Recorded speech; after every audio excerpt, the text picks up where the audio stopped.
ওপর জামে মসজিদ না, ডিহির ওপর জামে মসজিদের এলাকার হাজারো যুবক সেই কদরাত্রিতে অন্যর গাছের লেবু চুরি করে বেড়ায়। এই ছেলে, তোমরা চুরি করো না? এবার তো লিচু বড় হয়নি যে তুমি লিচু চুরি করতে যাবে।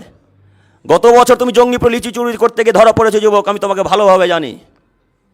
গত বছর তুমি লিচু চুরি করতে গিয়ে ধরা পড়েছিলে, তোমাকে পুলিশে দেওয়া হয়েছিল ফাঁড়িতে জঙ্গিপুরে। তোমার লজ্জা হয় না বেটা? কদরাত্রিতে জাগরণ করছো আর তুমি লিচু চুরি করছো, তুমি লেবু চুরি করছো, অন্যের গাছের ফল চুরি করছো, কারো বাড়িতে ঢেল মারছো।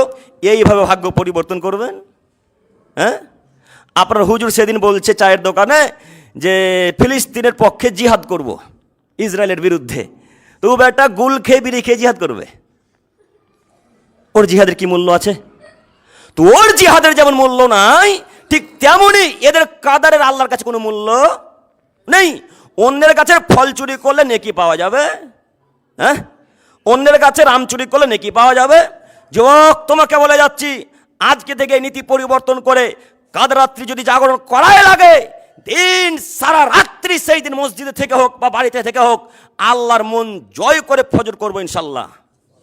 পারবো না ইনশাল্লাহ? ইনশাল্লাহ। আল্লাহ তুমি আমার দিনী ভাই বোনদেরকে কবুল করো, সকলে বলি আমিন।